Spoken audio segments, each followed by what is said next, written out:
आज हम पढ़ेंगे कंजर्वेशन ऑफ चार्ज के बारे में। ये एक प्रॉपर्टी है चार्ज की।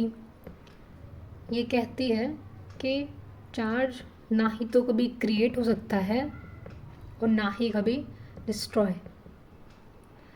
चार्ज बस एक बॉडी से दूसरी बॉडी में ट्रांसफ़र हो सकता है। तो अगर हम किसी आइसोलेटेड सिस्टम को कंसिडर करते हैं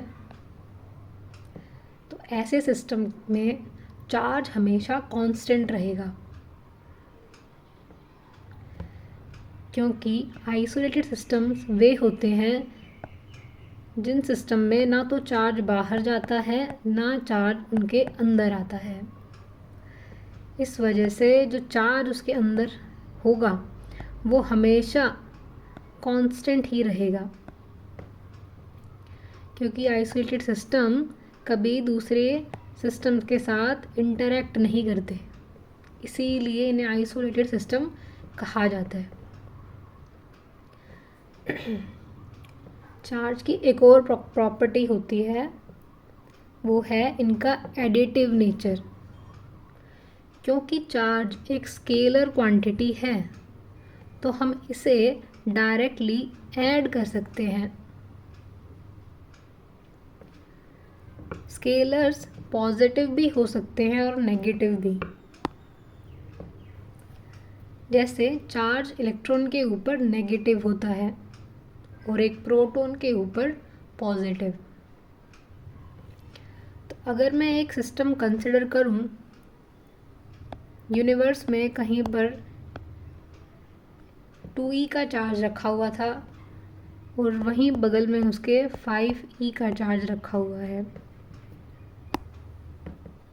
अगर मैं मेरा सिस्टम इन दोनों को कंसिडर करूं, ये मेरी येलो बाउंड्री सिस्टम को डिफाइन करती है।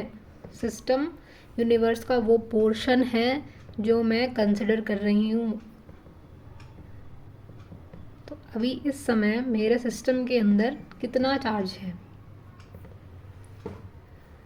+2e भी है और +5e भी। तो टोटल चार्ज इस सिस्टम पर कितना है? क्योंकि ये एक स्केलर है, मैं इसको डायरेक्टली ऐड कर सकूँगी और टोटल चार्ज इस सिस्टम के ऊपर होगा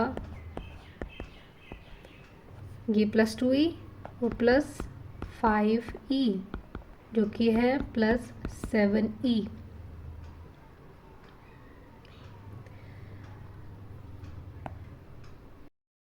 चलो साथ में एक क्वेश्चन करते हैं, साथ में लिखेंगे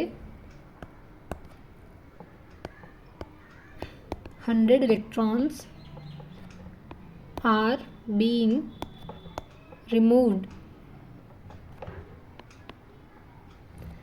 from a body per second.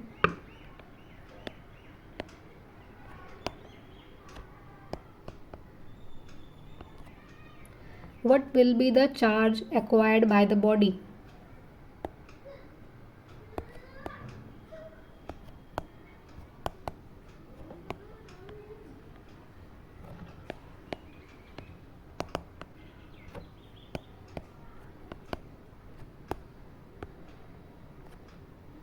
After 10 minutes.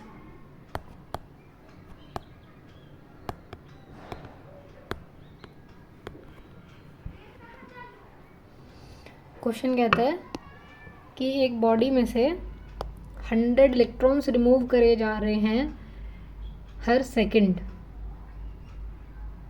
तो 10 मिनट बाद उस बॉडी पे क्या चार्ज एक्वायर हो जाएगा? तो मेरी प्रीवियस नॉलेज से मुझे ये पता है एक इलेक्ट्रॉन के ऊपर कितना चार्ज होता है, -e का। और अगर एक बॉडी एक इलेक्ट्रॉन अपने ऊपर से निकालती है तो उस पर कितना चार्ज आ जाता है, +e का।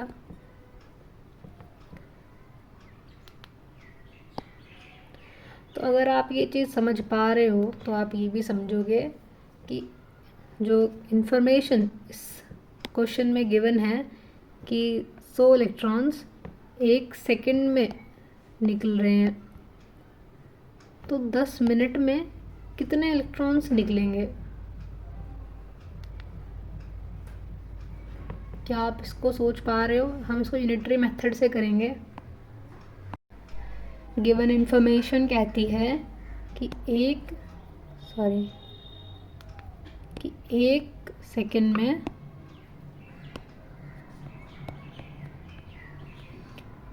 100 इलेक्ट्रॉन्स निकल रहे हैं एक बॉडी से। तो 10 मिनट्स में कितने होंगे? 60 सेकेंड्स मीन्स 1 मिनट। 60 सेकेंड्स में कितने होंगे? 100 इंटू 60 इलेक्ट्रॉन्स। और अब 10 मिनट में 100 into 60 into 10 electrons which is equals to 60,000 electrons. मतलब 10 मिनट में इस बॉडी ने 60,000 इलेक्ट्रॉन्स निकाल दिए हैं अपनी बॉडी से। तो कितना इस पे चार्ज रिक्वायर हो जाएगा? तो पहले सोचो, पॉजिटिव चार्ज रिक्वायर होगा कि नेगेटिव चार्ज? तो जो बच्चा ये सोच पा रहा है कि इसके ऊपर पॉजिटिव चार्ज रिक्वायर होगा, वो बिल्कुल सही है। तो चार्ज मुझे पता है, चार्ज होता है n टाइम्स E। और क्योंकि बॉडी रिलीज कर रही इलेक्ट्रॉन, तो पॉजिटिव चार्ज हो जाएगा। n है वे नंबर, ये नंबर n है ये नंबर। तो ज़रा डालो n की वैल्यू। 60,000 into E। E क्या है? E है चार्ज ऑफ इलेक्ट्रॉन, जो कि होता है इतना।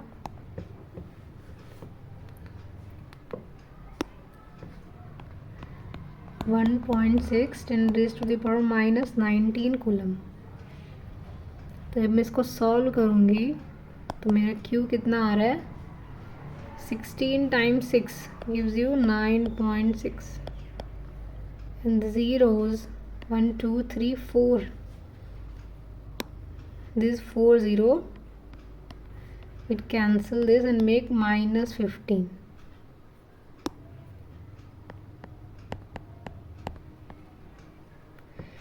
So बॉडी के ऊपर इतना चार्ज एक्वायर हो गया है इस प्रोसेस की वजह से। इस प्रोसेस की वजह से बॉडी पे इतना चार्ज आ गया।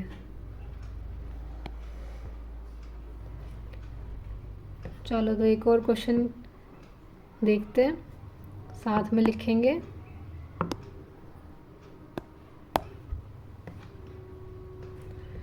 अगर आपको इसका सॉल्यूशन नोट करना है तो आप पॉज करके नोट कर सकते हो। pause here।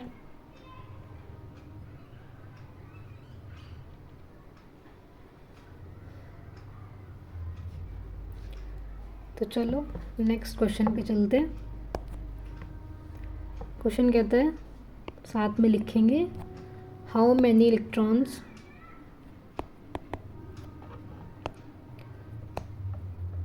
should be removed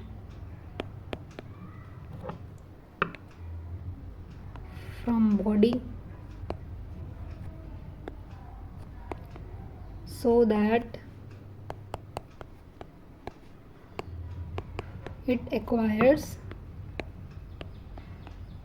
a charge of 1 coulomb।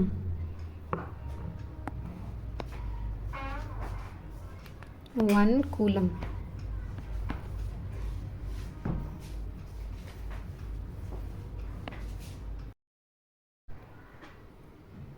मुझे पता है कि चार्ज किसी बॉडी के ऊपर कितना होता है। क्या आप रिमेंबर कर पा रहे हो? वो होता है Q = N टाइम्स E, जहाँ पे E है 1.6 10⁻⁻⁻19 कूलम, और जहाँ पे n होता है एक इंटीजर,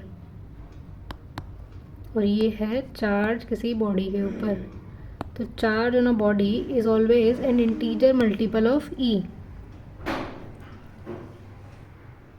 तो अगर आप ये याद कर पा रहे हो तो हम इसको सॉल्व कर सकते हैं।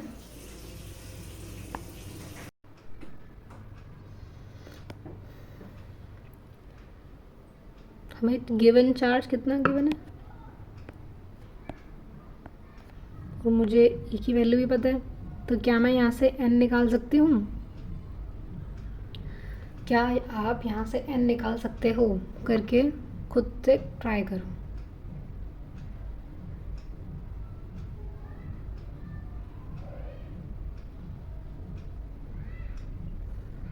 अच्छा, तो अब मैं करती हूँ। गिवन चार्ज है 1 कूलम, n मुझे निकालना है और e की वैल्यू मुझे पता है। इस e को, इस वैल्यू को डिनोमिनेटर में ले जाएंगे तो n आएगा 1 कूलम डिवाइड बाय दिस। यहाँ कूलम से कूलम यूनिट कैंसिल होती है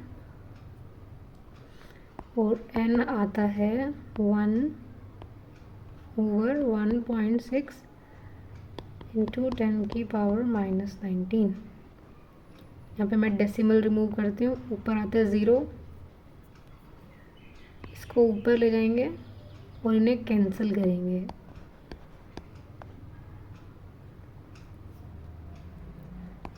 ये आएगा, क्या मैं इसको फर्दर सॉल्व कर सकती हूँ?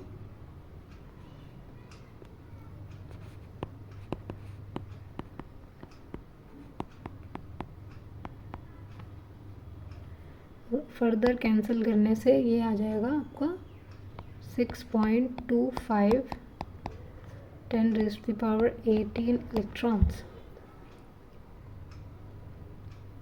इसका ये मतलब है कि 1 कूलम चार्ज को एक्वायर करने के लिए मुझे 10⁻18 इलेक्ट्रॉन्स रिमूव करने पड़ेंगे एक बॉडी से।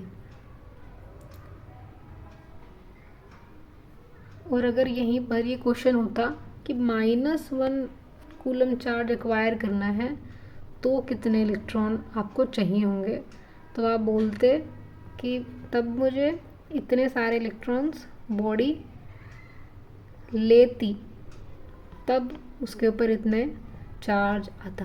वो नेगेटिव होता क्योंकि इलेक्ट्रॉन्स ज़्यादा होते प्रोटॉन्स के नंबर से ओवरऑल पूरे सिस्टम में।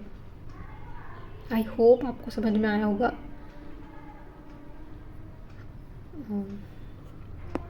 हम इसके नेक्स्ट टॉपिक पे चलते हैं, जहाँ पे हम ये जानना सीखते हैं कि किसी भी बॉडी पे चार्ज है या नहीं, ये कैसे पता लगाया जाए।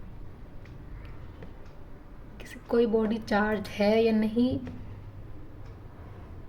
इसे पता लगाने के लिए मुझे एक चीज़ पता है कि सेम चार्जेस रिपल करते हैं।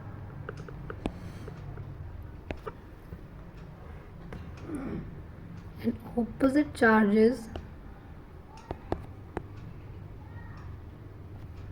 अट्रैक्ट करते हैं।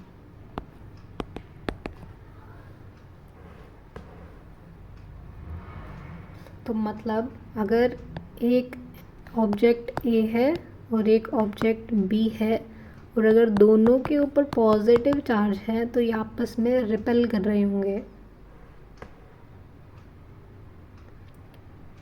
एग्री? एक और सिनेरियो, दो ऑब्जेक्ट्स हैं, दोनों के ऊपर नेगेटिव चार्ज है, ये आपस में रिपेल कर रहे होंगे।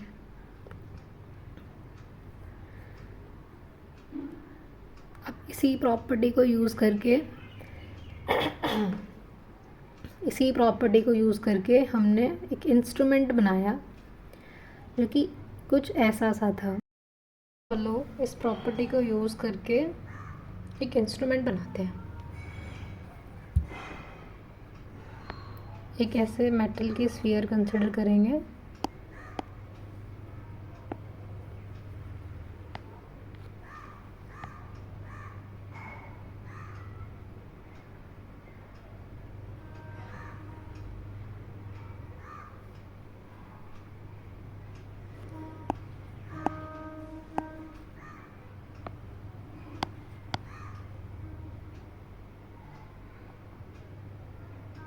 एक मेटल की स्फीयर, ये फर्दर एक मेटल की रोड से कनेक्ट है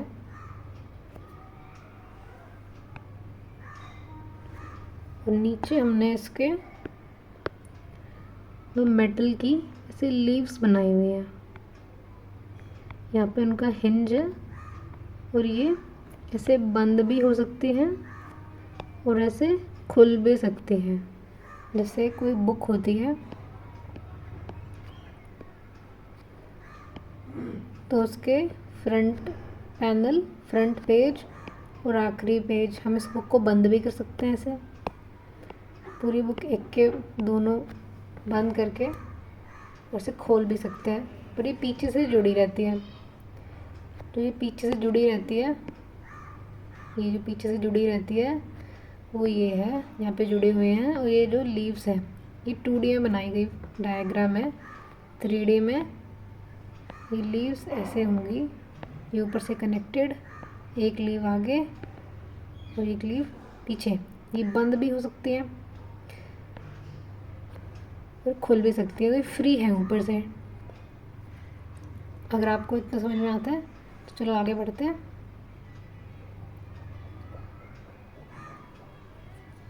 इस सिस्टम को इंसुलेट करने के लिए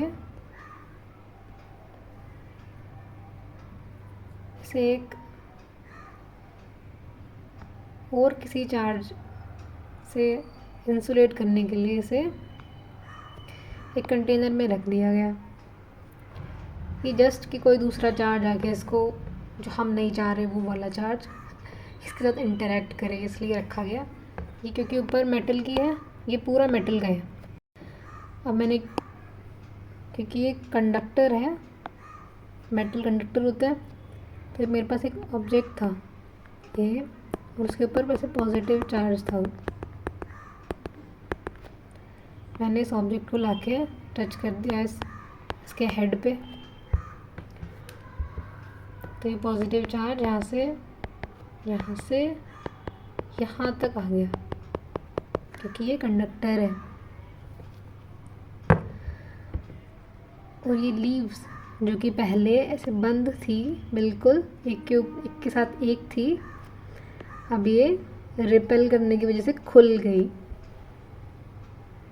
जैसे बुक ऐसे बंद थी, वो बुक ऐसे खुल गई। क्यों खुल गई? क्योंकि दोनों लीव्स पे सेम चार्ज आ गया और सेम चार्ज रिपेल करता है आपस में, इस वजह से। यही अगर ये मटेरियल पे नेगेटिव चार्ज होता तो भी नेगेटिव चार्ज यहाँ पे जाता और ये दोनों लीव्स आपस में रिपेल हो जाती और खुल जाती, इनका मुंह खुल जाता। जब कुछ भी टच नहीं था तो ये लीव्स का मुंह ऐसे बंद था, जिससे एक बुक बंद होती है ऐसे। और जब एक बुक खुलती है, सपोज लाइक दिस, तो ऐसे ये लीव्स खुल गई। क्यों? क्योंकि दोनों साइड पॉजिटिव चार्ज था और ये रिपेल कर रही थी। तो इस एक्सपेरिमेंट के थ्रू, इस इंस्ट्रूमेंट के थ्रू हमें ये पता चल जाएगा कि कोई ऑब्जेक्ट चार्जड है कि नहीं, पर ये नहीं पता चल पाएगा कि वो ऑब्जेक्ट पॉजिटिव चार्ज है या नेगेटिव चार्ज है। सबसे पहले तो इस इंस्ट्रूमेंट का नाम है gold leaf electroscope. Gold leaf की लीव गोल्ड की हैं। क्यों? क्योंकि गोल्ड बहुत बढ़िया कंडक्टर होता है। इसकी कुछ प्रॉपर्टी लिखते हैं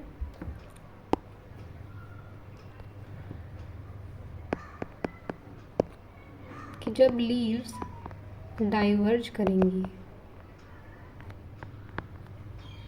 इसका मतलब होगा कि ऑब्जेक्ट वाज चार्ज्ड।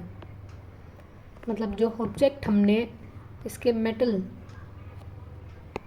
के सर पे रखा था,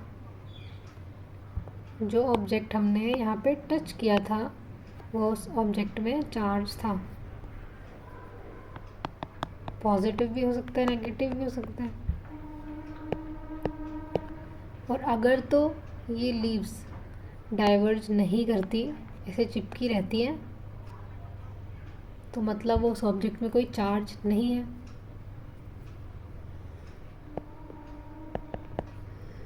do not diverge means object was neutral. I hope आपको समझ में आया होगा और कैसे हमने इस प्रॉपर्टी को यूज़ करते हुए कि सेम चार्जेस रिपेल करते हैं एक दूसरे को, एक इंस्ट्रूमेंट बना दिया जिसका नाम था गोल्ड लीव इलेक्ट्रोस्कोप।